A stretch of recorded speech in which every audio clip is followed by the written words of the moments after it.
Hello students, क्या तुम एक जेई स्टूडेंट हो और बहुत सारे बैकलॉग्स क्रिएट हो चुके हैं, समझ में नहीं आ रहा है कि अब क्या करूं?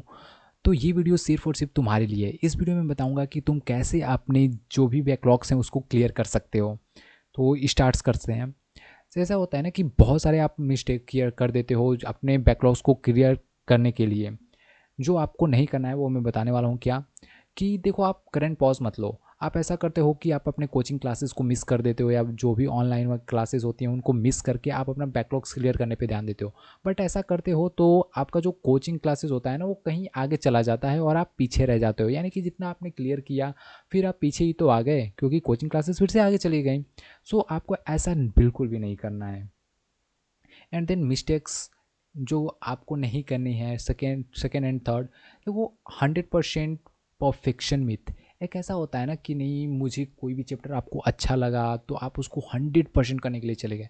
देखो, आप ऐसा करोगे तो आप बिल्कुल भी पीछे रहोगे, ये तो श्योर है। क्योंकि देखो यार, जेई का एग्ज़ाम ये पूछता है ना कि जेई में आपको सबसे पहले जेई में आपको करना क्या है कि आप अपने माइंडसेट से ना पढ़ो ना कि जो वो पूछ रहा है एनटीए, आपको उसके हिसाब से चलना है। ये नहीं कि आपको किसी चैप्टर में मास्टरी करनी है, आप पीएचडी करने बैठ जाते हो, ऐसा बिल्कुल भी नहीं करना है।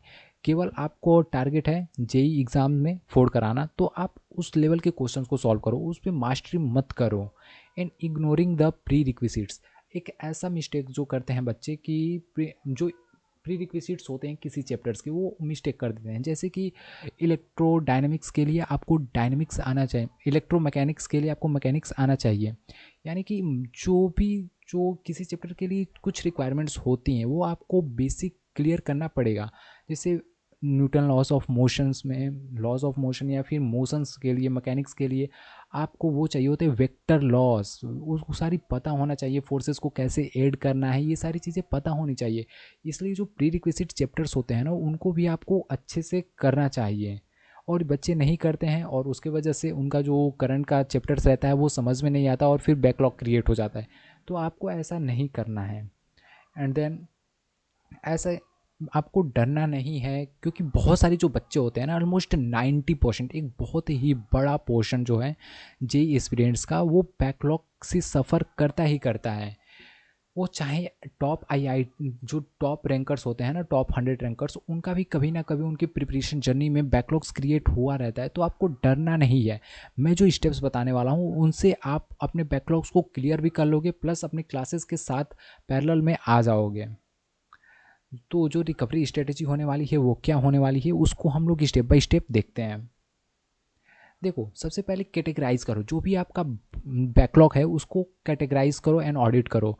मीन्स आप उसको ऐसी चैप्टर्स में डिवाइड कर दो जैसे independent chapters and pre requisite chapters. उसको आपको दो कैटेगरी में क्लासीफाई करना है।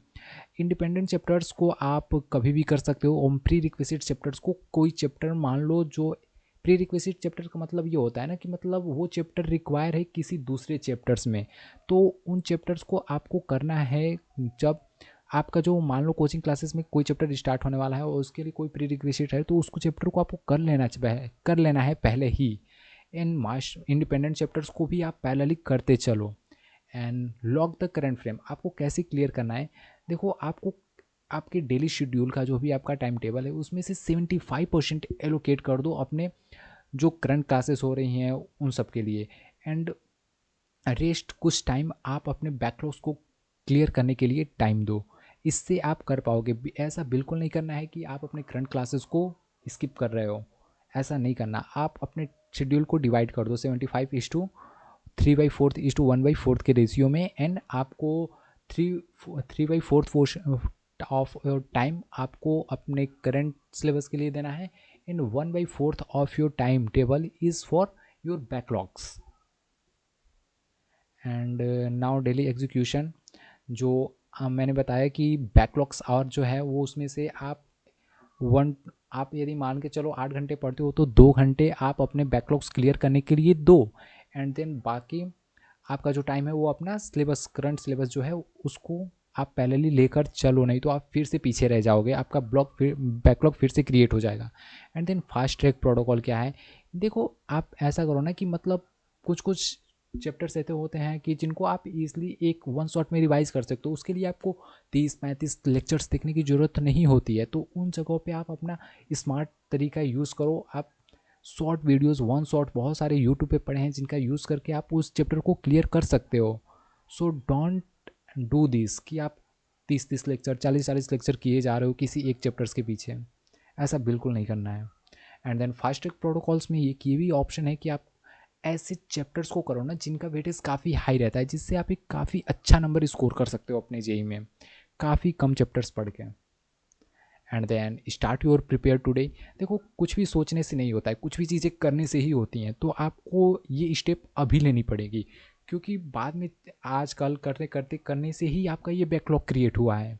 यदि आप आजकल नहीं करते तो आपका बैकलॉग नहीं होता। इस वीडियो को आपको देखने की ज़रूरत नहीं पड़ती। इसलिए जो भी करना है आज से ही करना है। So best of luck. आप अपने बैकलॉग्स को क्लियर करो, एग्ज़ाम में फोड़ के आओ। That's is my wish.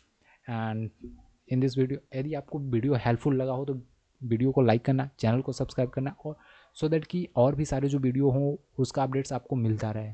Till then, thank you.